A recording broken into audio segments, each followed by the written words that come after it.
You could come to us and we can fix you. We should make a chart. Yeah. Like make a chart. 5 to 10 is definitely like, oh, come see me and Jordan. We can work on your mental toughness. Over 10 is like, go get professional help. Yeah.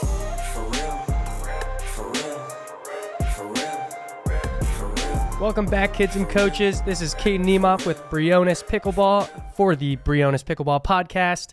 I am so glad to introduce our host, Jordan Briones. Wow. Thank you, Caden. Thank you. No Welcome problem. back, everybody.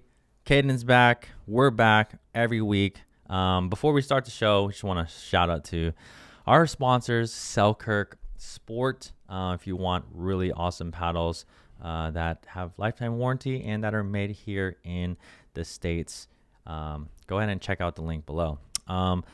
Next thing is, we're going to be hopping into MLP stuff. Obviously, we know the results for that, and we're going to be talking about the format and kind of what we think and where we see MLP going, and upcoming tournaments, things like that. Obviously, we're going to start off with the strategy tip, which you all come here for to get better at your game.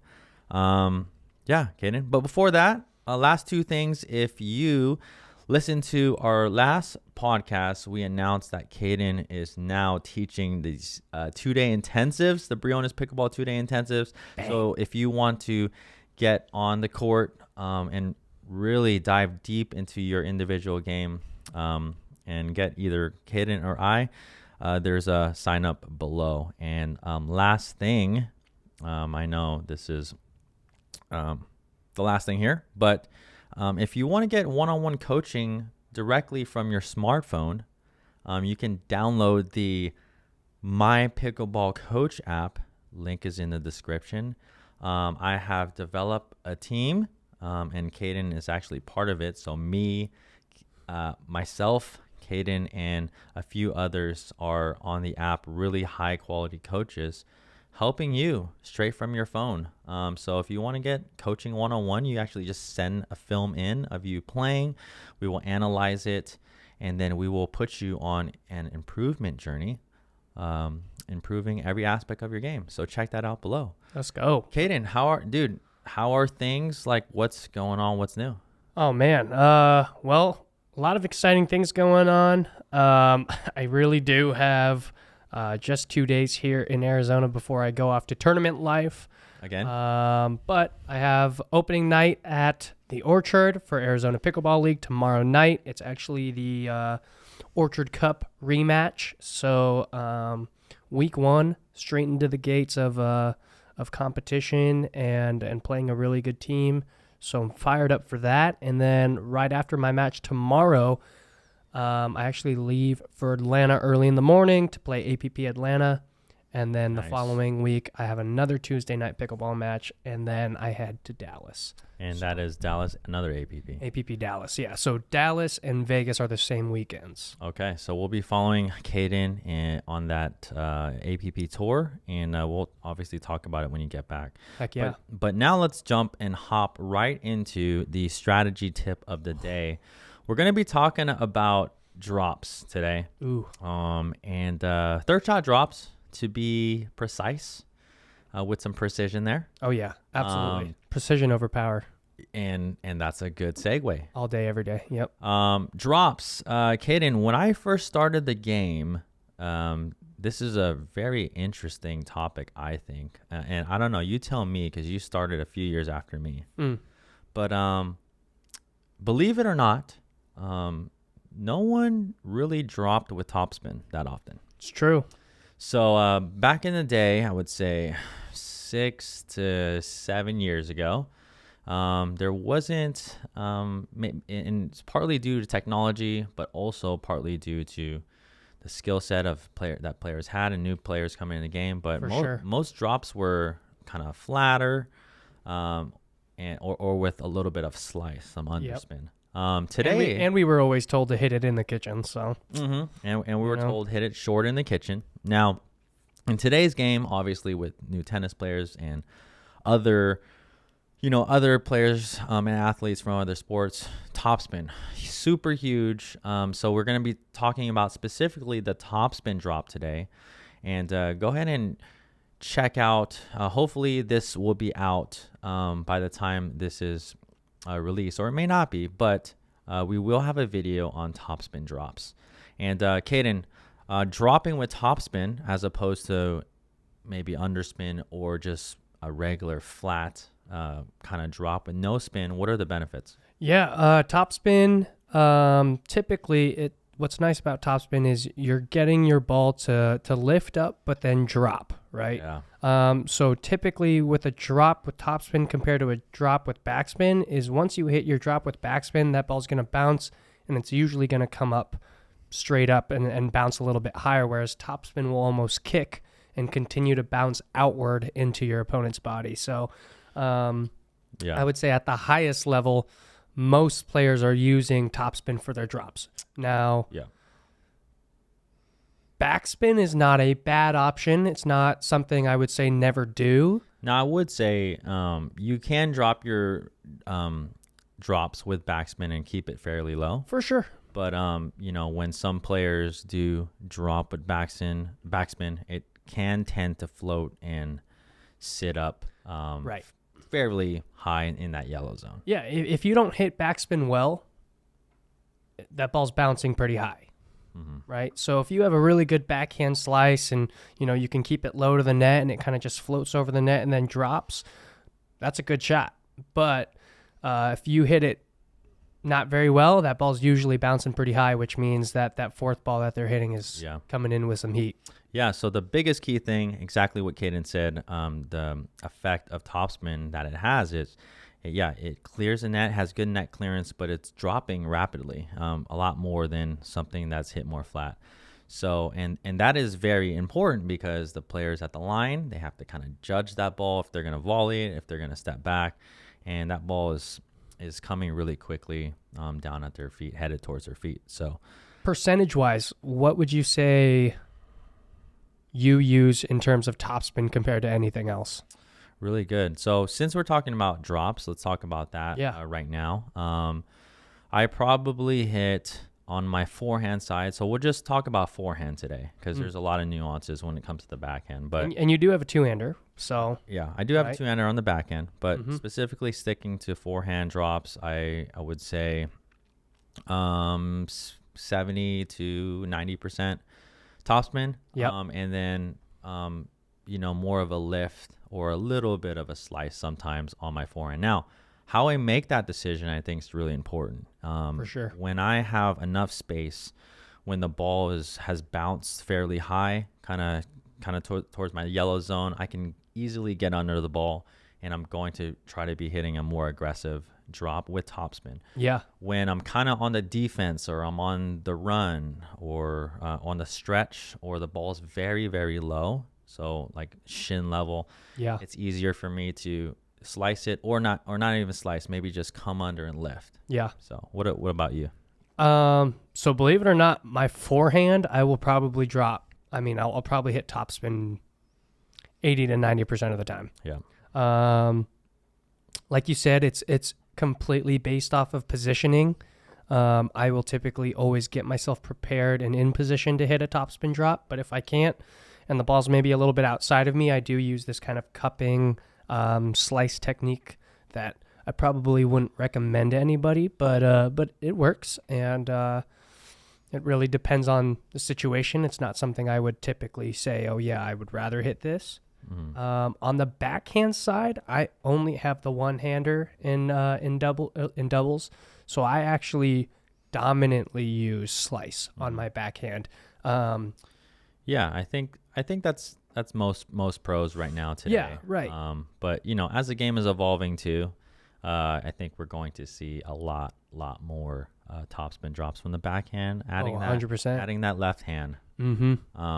No question. But that goes right into, again, so that's the drop. Again, technique-wise, I think some main key points for those of you out there that are trying to execute and try a topspin drop.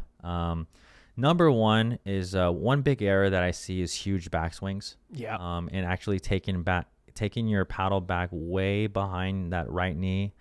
And just the hard part with that is you're going to be accelerating from back there, and then your contact point. So, you just have to be really precise. And again, these topspin drops we're hitting, when we talk about the swing, the actual speed of it, they're not very fast.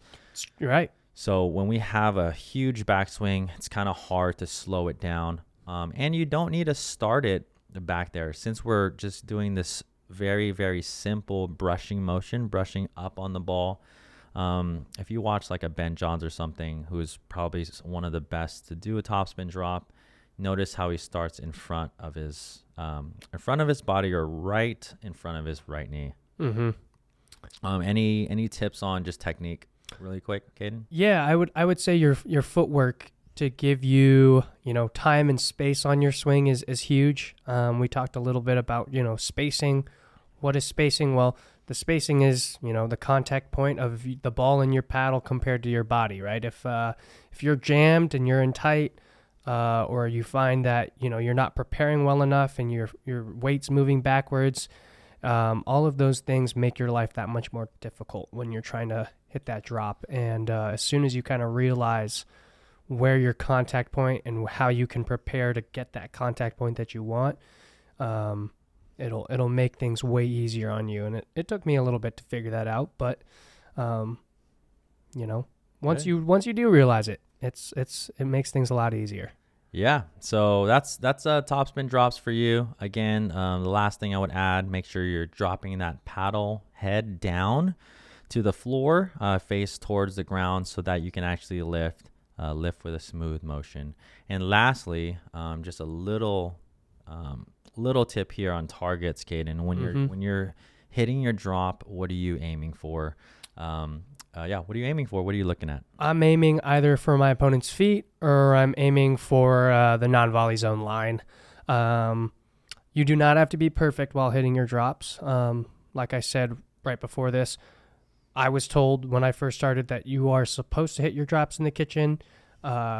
Just think about it this way, right? If you're hitting your ball in the kitchen here, and this is a non-volley zone, you can give yourself a good a good foot of margin to get the ball here compared to here, and you're probably going to be more successful at it while still hitting a good deep target. So aiming for the feet, super important. And the whole goal for a drop anyways is to force your opponent to hit up. So really good stuff there, Caden. We're going to hop right into MLP. This is going to be a shorter podcast. We're a little pressed on time, but we're going to give you the best quality content. So for those of you who are following MLP, this was the start of season 2, right? Oh yeah. New draft picks. There's a lot of new teams, new owners, things like that. But let's just talk about MLP just in general.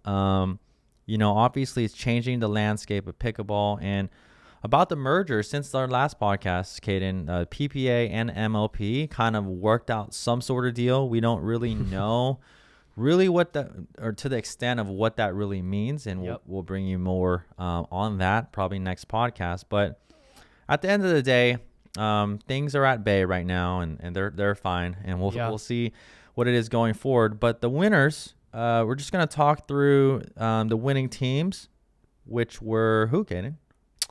Well, you have the Hard Eights, SoCal Hard Eights in the Challenger, and you had the Orlando Squeeze winning in the Premier. But first and foremost, holy smokes, what a weekend for pickleball. I genuinely don't think I've ever sat through a whole MLP match and genuinely watched every single point. But this weekend I did that, and holy cow, was I impressed. Yeah. So, you mentioned the Challenger League, but we're going to focus on the Premier here. And in the finals, we had, let's see, Sissy, the Orlando Squeeze. Yep. And versus the, where are DC Pickleball team. DC Pickleball. So DC Pickleball, obviously, Riley Newman, and the Christian Alshon, right? And then the Kawamotos. Yeah. Yeah. So solid team there. Anything? Now you know about the Kawamotos probably a lot more than me because you've played against them and things like that. What are their games like? Or what their strongest suit is? Yeah. Consistency. They do not miss a dumb ball. Yeah. You know what I mean? And like that just comes with really good footwork. Comes with playing the right shots, knowing when to be aggressive and knowing when to, be a little bit softer. Yeah. I watched them play some of the best women in pickleball this weekend, and they were dominant. Well, I guess the other thing too, you're leaving out a little bit. You just didn't mention it. It's got to be that sibling kind of connection there. For sure. For sure. They've played so much together. I mean, yeah. That's like if you and I were playing right there. You know what I mean? Maybe. Yeah, and then so the winners, Orlando Squeeze, and why don't you go over that roster really quick, Caden? Yeah, so the Orlando Squeeze were led by Anna Bright, also known as MVP. Anna Bright, MVP. Their other woman was Rachel Rohrabacher. She was probably the biggest surprise in the draft when they drafted her. I don't think many teams knew who Rachel was. What round was she, by the way? She was their final pick. So it went was that Anna. Third round, I guess? That was fourth round. Fourth round. Yep. So it was Anna first round pick. Andre Daescu was their second pick. Mm-hmm. Zane Navratil was their third. And then Rachel was their fourth. Now, if you ask me, I watched the finals. Rachel absolutely balled out. I would have given her MVP for sure. Anna did end up getting it. And personally, as a Hapa speaking to another Hapa, I am never upset at another Hapa winning MVP. And Hapa being Hapa, Asian and white. half Asian. Yeah, it's Hapa, okay? Not Wasian. Just get that right, okay? Get that through your skulls, okay? Okay. It's Hapa. All right. So, yeah, we'll get back to Andre and Zane in a second. But Rachel, so I haven't seen much of her.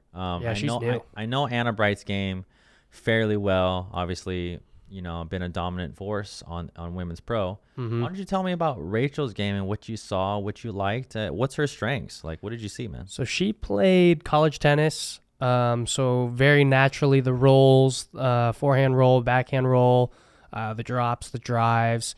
I think with someone as new as she is, you kind of see, you see the potential, you see the rawness of the game.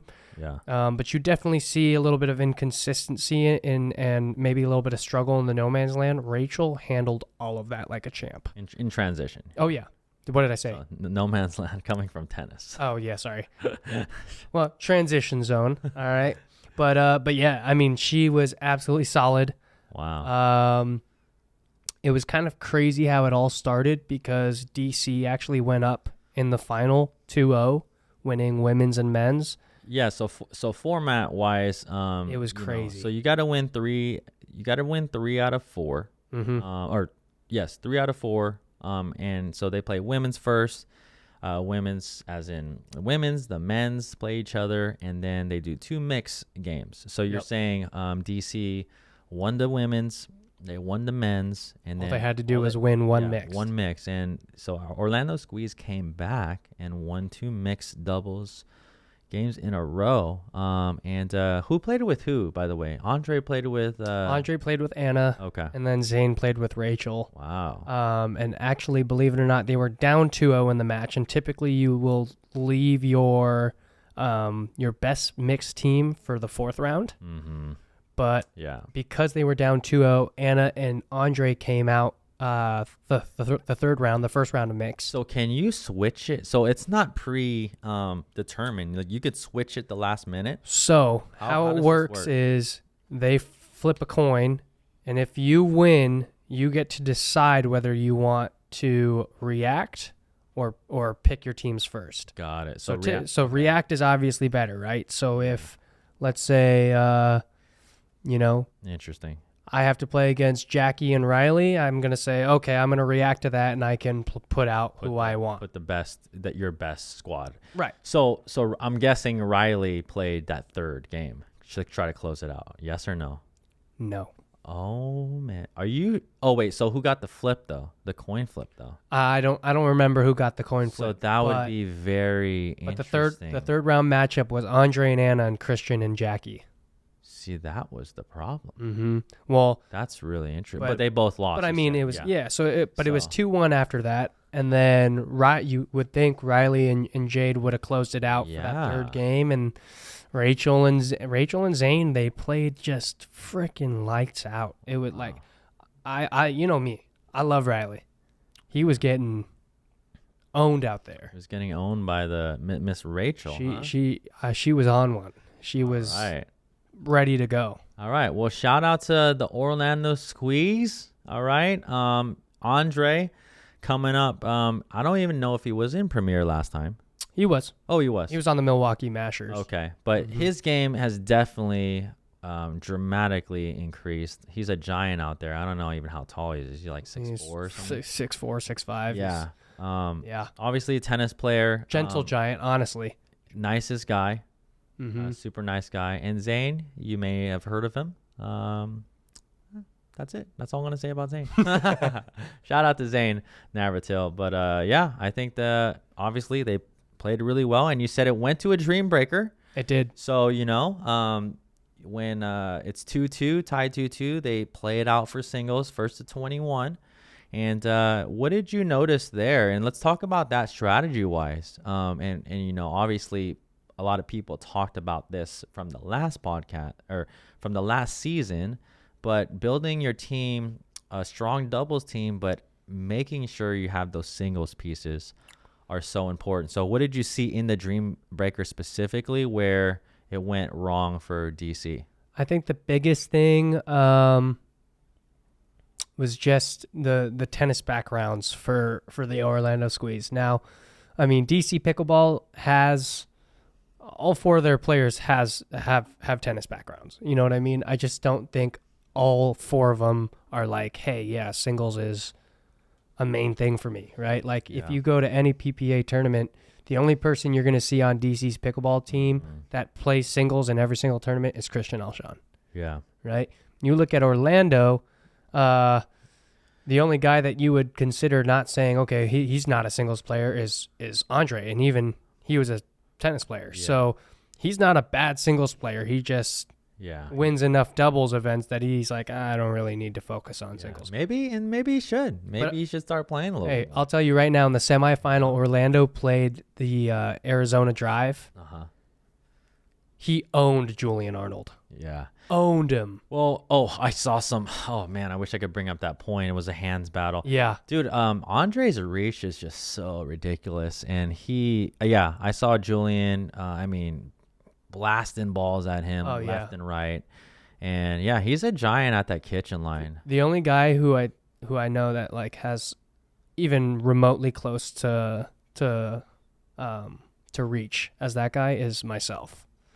So, like, he's what, 6'4"? Like, I'm like 6'3.5". So, I'm almost there. But, like, besides that, I don't know anybody else. Yeah, exactly. You know what I mean? Comment below if you can guess Caden's actual height. It's definitely not 6'3.5". 6'3". But and a quarter. So that was that. So really, really cool.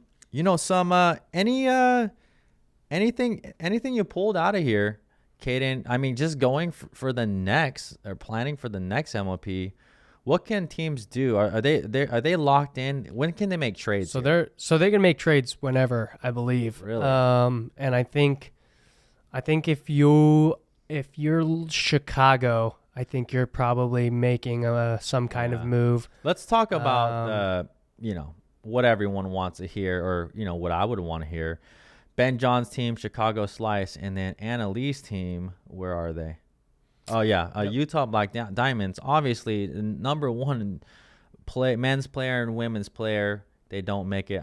They don't make it to the finals. I honestly think this is why MLP is that exciting.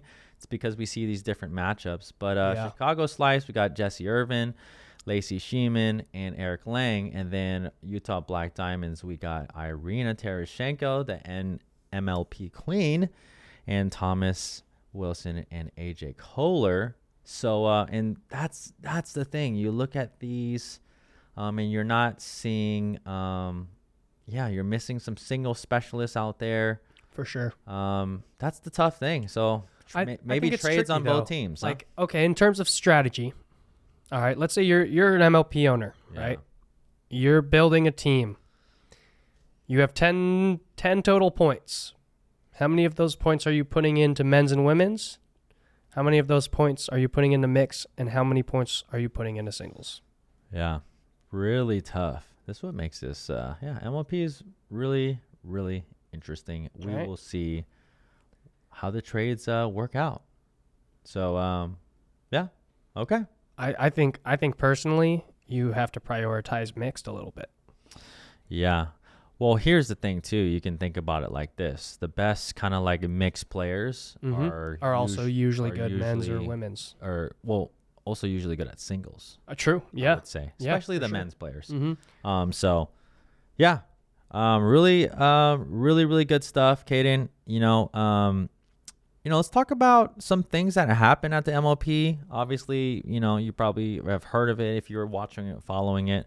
Little altercations going on. I don't have the video up here, but we've seen some tensions flare up. What do you think about just the I don't know, why don't you tell us what happened on that little altercation there, and what do you think about that kind of stuff going on? I talked about this to a friend, like kind of MLP is definitely a different event. Do you like it?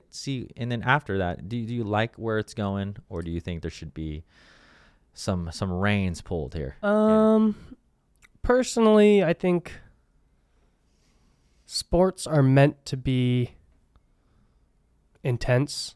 Yeah. You're supposed to, and I mean, this goes for everyone who plays sports, but you have to have mental strength, and I think one thing that I love about MLP and also hate about MLP is the fact that people take chirping just too far. And I don't mean that in the fact that they're too loud, they're too obnoxious.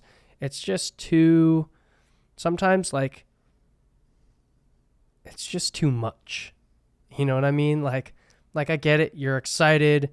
You're trying to show your emotion on the court while, I mean, maybe some people are trying to look like a total D-bag, but not everyone is, Yeah. But I would say sometimes you just, especially knowing some of these players, you just kind of see and you're just like, all right, guys, chill, all right? A little chill out there, just take a little chill pill, all right? It doesn't need to be a whole chill pill, maybe just half a chill pill, Yeah. So what we saw, right, what we're referring to is Spencer Smith and Daniel De La Rosa, actually formerly from Arizona. I think he's in Texas. Texas, nowadays, yeah. Saw a little feistiness go on, and then I don't know, something happened with the girlfriends. I don't really know, but originally, I think when you watch the video, we think it looked like De La Rosa pushed Spencer Smith. That's what everyone thought at first, but. Yeah, unknowingly, it was a little. It was his own trooper. Yeah, so I don't know, but obviously we're gonna see that. I just think that shout out to Adam Stone because he was one of the commentators. Oh boy! And it was just funny because Adam's has become a really, really good commentator. I like listening to him, and he was just like, "Oh, let's just let this play out. Let's see what happens." So he's like, fight. Oh man, but I don't know, man. I don't know.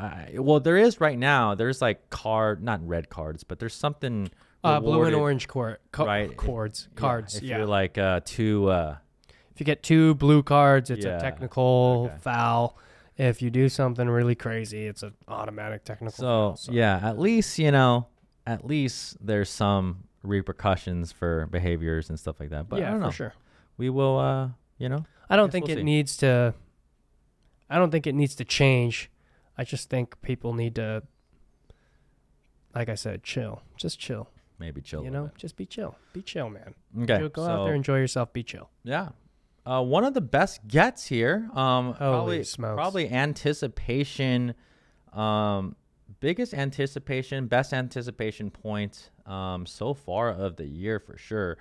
And we cannot get this any bigger, can we? Oh my goodness. Can we? Oh, yes. Oh, there we go. Yes, we can. Yes, we can here. I don't know how to go back, but we're going to play this. So we had Ben Johns, Eric Lang versus AJ and Thomas here. And Can you zoom in anymore? No. Yeah. Here we go. This is good. Just filthy. Good. Little defense there. Little ankle. Whoop, whoop, whoop. Oh. Fully commit, dude.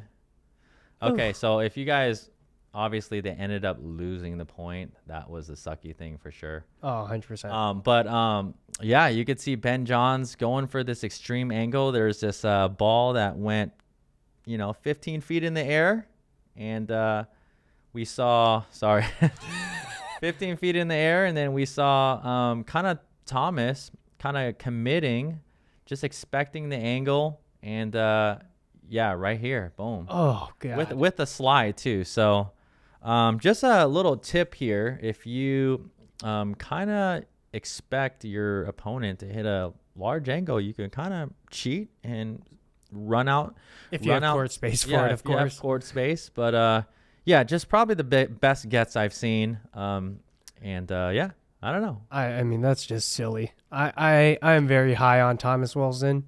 That is just ridiculous. I mean, and hits it for a reset. You know what I mean? Like, I know. Like, that's just not even funny, man. Yeah. So really, really good get there. Shout out to Thomas. And I think, honestly, Thomas's game has definitely improved dramatically in the past, I would say, 2 years or so. Mm-hmm. He is, I would actually put him arguably as one of the best right side players. Dude, I've got him top 7 men in the world. Right side or top 7 men ever? General. You think so? In general. You know what? Comment below. In general. Comment below your top 10 right now. Right now. Who's the top 10 men in the world? In the comments, and then we'll talk about top 10 women. But you know what? We should make our list, Caden. Yep. Okay, so maybe next pod, if you'd like to see Caden's top 10, Jordan's top 10 in the comments, we'll go men's, we'll go women's, specifically doubles. We will, comment below. Comment below if you'd like to see our picks. Next, I'd just like to show you a little highlight point here. Caden's favorite point of, oh wait, where did it go? That's the same one. That was the same one. All right, little highlight point here.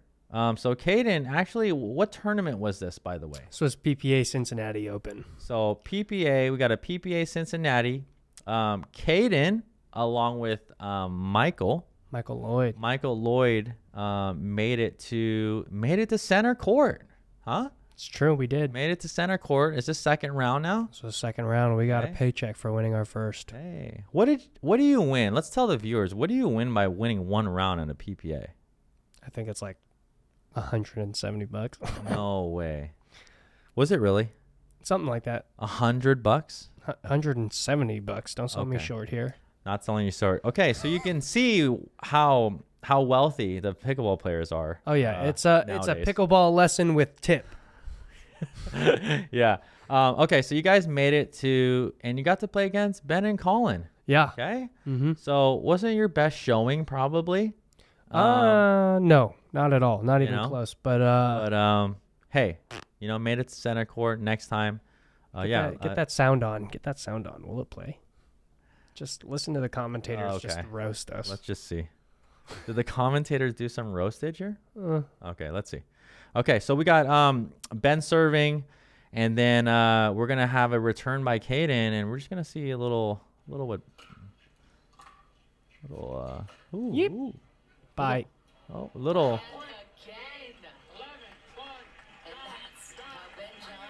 So the Dink posted this, right? Uh-huh. And they captioned it. They captioned the video. A lob so good, all they can do is laugh. All right. There was nothing funny about the shot, but notice right when I went up to them. You were smiling though. Well, I went up to them and I literally looked Ben dead in the eyes and I said "F you," and that's why he started laughing. I was like, yeah, did you? F you, yeah. And you said F you, and you didn't really say the real words. You just, F you. Oh, of course. Yeah, no, I don't. No, we don't do that around here. I don't ever say bad words. Okay. So, but no, nasty lob by Ben. If you want to see this, just go look up, I don't know, Ben John's filthy lob or something like that. But here we go. It's a little wrist action. This is, I mean, you can't hit a better lob than that, kid. I mean, there's no defense. There's no defense on that ball. No, that's when you kind of just watch and you just tip the hat. No, you don't tip the hat. You look at the guy and you say "F you." Okay. That's what I do. Or you can do that. So is that why Ben's laughing right there? That is exactly why Ben and Colin are Okay. laughing right there. All right. That's pretty funny. So yeah, I hope you guys or whoever you partner with, I hope you get on center court again, Caden. Hey, maybe this weekend. We'll see. Try to, but it's not gonna be against Ben. It's not going to be against Ben and Colin. It might be against. Yeah, but that was a good. Now, is this your first time playing against the Johns center court, or did you play them in the past? Do you know? No, I've played Ben in singles before on center court. No, I've never doubles. played. I've never played him in doubles. Okay, so this is the first time. Mm-hmm. All right. Well, kids, if you want to watch a game with your co-host, Caden Nemov, play against the Johns, is this on YouTube? It's on YouTube. Yeah. Really? Pretty beginning part of the double side of it. What do you think about? Oh, comment below if you want us to break down the strategy on that game. I think that'd be good to see, man. Pretty quick game, but sure, why not? Yeah. I mean, we can talk about what you were thinking. I'm down. We can talk about shot selection. To be fair, every time Ben sped up at me, I handled it like a boss. So technically, I'm better than Ben Johns, but that's just me. Yeah. Oh yeah. Glenn Lucy, you said. Glenn Lucy, actually, yes. So Glenn Lucy made me a little highlight reel. Even the points that we lost, he just started cutting out the parts that we lost, but just like the sick parts that I did. So you did have a couple hand battles with Ben. You were on. It was like 4. You were on top of a few of them, Yeah. so that's good. Yeah, that's good. He didn't eat me up. I ate him up. There you go. Okay. There you go. And then we lost 2-1, 1-2, something like that. Something really bad. Shoot, 2? Yeah, I told you it was short. Oh man. my friend is, I don't know why they had to tell me this, but she was like, "Oh yeah, like I was playing, and next thing you know, like all my friends were like texting me, Caden and Michael are on center court." And so I was still playing, so I just like finished the last game, and then I went onto the live stream, and it was already done, and I was like, "Oh no!" I was like, "Why even tell me that?" Like, like, thanks, cool, great story. What? Okay, so it wasn't the longest game in the world, but was not. No, yeah, nowhere near. Caden, we're gonna keep working on it, man. We're gonna get you on center court again. Okay, we're gonna make it happen. Yeah. So merger, the updates on that. I don't know. We don't have anything. We don't have anything for you. MLP, PPA, billionaire kind of, talking to other billionaires, trying to figure out things. Billionaire gossip. We don't know. We don't. But hopefully you enjoyed this episode. We're gonna end this. Do you have any thoughts, Caden, or what you looking for, man? Where's the wheel? That's right here, man. It's right here. Good. But any last thoughts before we do the legendary topspin wheel here? Nope. Topspin wheel. Okay. All right, we got the wheel back here. It's how we end every episode. Comment below if you got some, if you have some ideas here to add to Mr. Wheel here. That's right. Give it a little whirl, Caden. Topspin. Oh, nice form, Pro Nation. Thank you. What do we have? Pickleball confessions. Oh shoot! All right, little story. It could be doesn't have to be heavy. Could just be a little light thing. Anything you need to tell anybody, Caden, or maybe a story of something that happened that may not been your most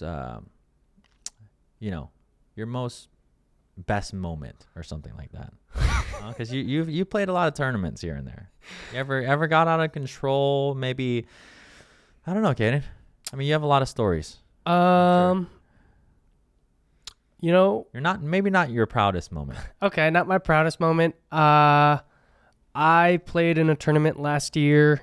Actually here in Arizona. It was at Legacy. Oh, okay. Was it MLP or I mean was it no, PPA no, or it was an APP. Oh, it was APP. APP. Okay. I won my first singles match, and then I played Federico. And I lost the first game 11-0. All right, 11-0. And then the second game, we had a really close game, and I ended up losing 11-9. And I was down like 4-9, came all the way back 9-9. Yeah. And I hit a shot. He called it out. I did not think it was out. Okay. It was close, though. It was close. Okay. I mean, at the end of the day, like, I thought it was in. I looked at the ref, and of course, the ref gave me like the whole not closing it. I can't see it. I can't overturn it. And I was like, of course you can't. Cool, no problem. Anyways, refs, you do great, by the way. Anyway, I ended up losing that match, and I lost like 11-9. And on the final point, he hit a serve that was pretty damn close. And did you call it out? no, I just played it, and of course, like, I hit it pretty deep, and like I put it like probably like a centimeter deep, and of course he like just jumps on it out. I'm like, oh my god! I'm like, bro, I just gave you one. You can't give me one. And so I was heated. I was pretty pissed. How did that handshake go? Or the little paddle tap action? Were you? Did you say anything to him? Or no, you were just... No, I was pretty pissed. I was pretty pissed. Did you tap paddles? Yeah. Oh, okay. I was a good sport about it. Okay. But I actually like went into my office, and I took that paddle and I put it right under my foot and I snapped it. And was this a power air? No. No. This was believe it or not, this was a Vatic.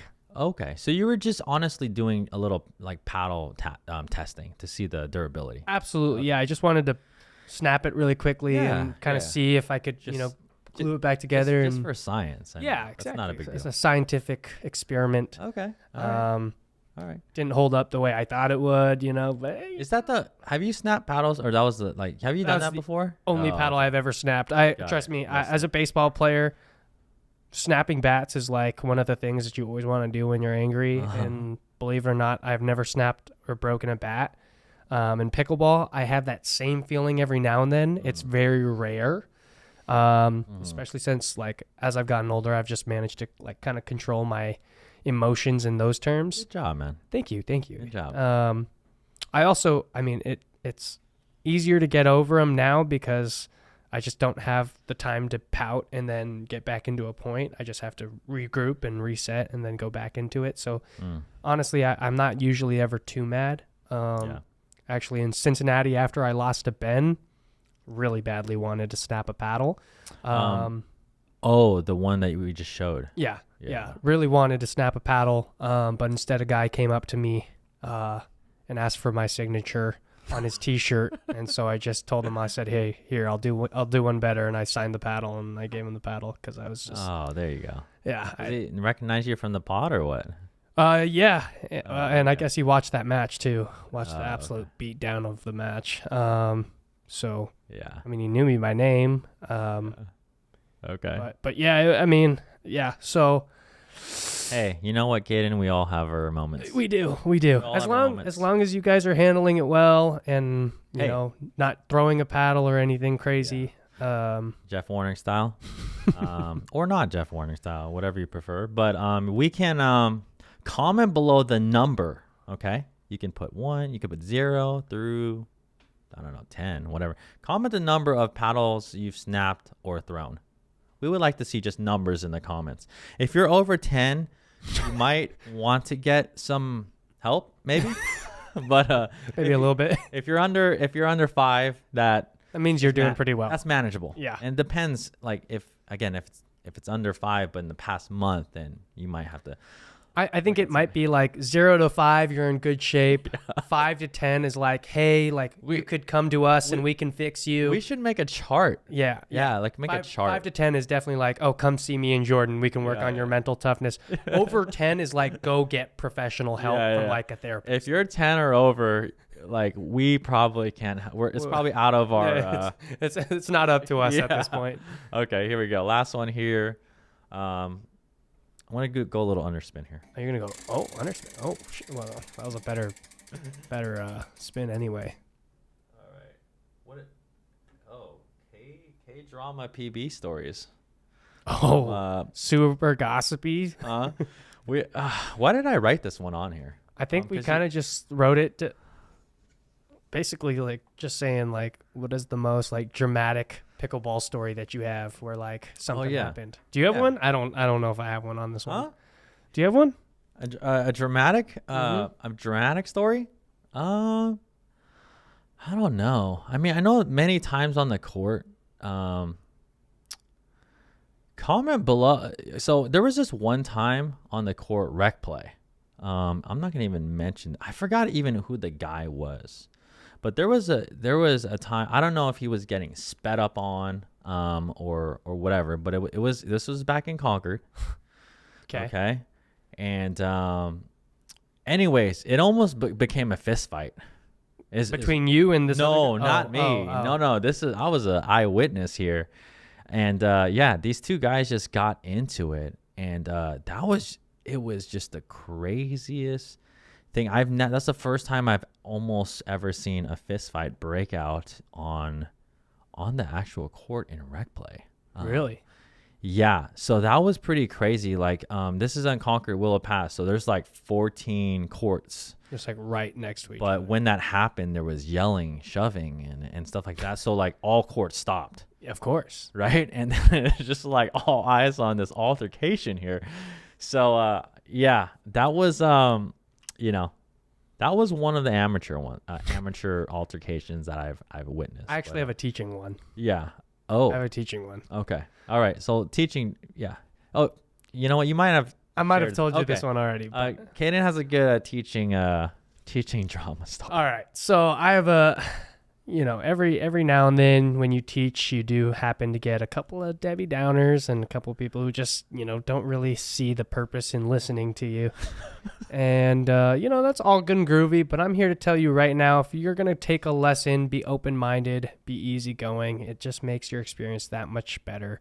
But in this case, I was teaching a clinic, and off the bat, I actually had a lady who was in my intermediate group that was just absolutely nowhere near an intermediate. Okay, so she was way up or way down? Way down. Okay, so maybe 3.0, 3.5 clinic. So this clinic was probably like a 3.5 clinic, And she was like a 2.5. Ooh, All right, that's a discrepancy. that was a little worrisome. But anyways, Just really quick, if you've been to a clinic or camp like that, that can be very, very frustrating. We know, but if you want to join one of our 2-day intensives, you won't have that issue. we actually vet and watch footage to make sure everyone is in the same skill level.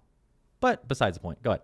But anyway, this week that I'm teaching them, we're going over volleys. Yeah. All right.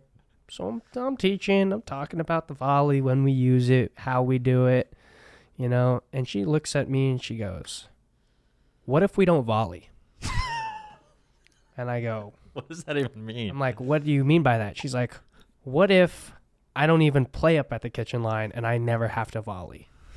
And I go, "Well, personally, if you can get yourself to the kitchen line and volley, you're gonna have a much better chance of winning those points." You didn't say it like that, Gaten. You're really nice to this lady. Oh, of course, Yeah, of yeah, course. yeah. I was just like, I'm just like in my head, I'm like, "What did you just ask me?" Okay, so But I was just like, well, typically we want to get up to the kitchen line. We, want to try and take as many balls in the air. And when we get those balls in the air, we can usually hit down on them and apply pressure to our opponents. She's like, "Well, I don't ever play up at the kitchen line." And I go, "Why not? You're going to win so many more points up here." And she goes, "The ball comes too fast up here. I like to stay back at the baseline and hit back there."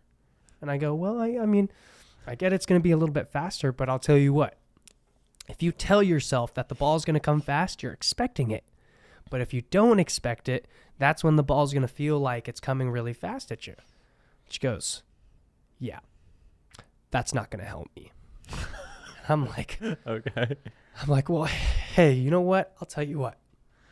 Just hit a few volleys. Try it out. Try it. See if you can handle it. If you can't, hey, no big deal. I'll work with you a little bit. Just trying to be as nice as possible, And, of course, within the first 3 minutes of volleying. So hold on. She's volleying with Just another lady. another student, a lady. And Within the first 3 minutes, she gets hit in the face. like where in the face? Like right above the eye. Oh my! All right. Did you see it? No. Okay. No, I was on the other court. Okay. Oh my gosh. But of course, as soon as she gets hit, just flips her total, just everything. Flips. I mean, if there was a table in front of her, she would have flipped it. All right. She was furious. Okay. She looks right at me and goes, "This is why I don't do this." And I was like, "Okay, well, I appreciate you trying it." She's like, "No, I'm done," and walks away, grabs her stuff, leaves. And I'm like, "Well, shoot." I'm like, "Is this lady coming back next week?"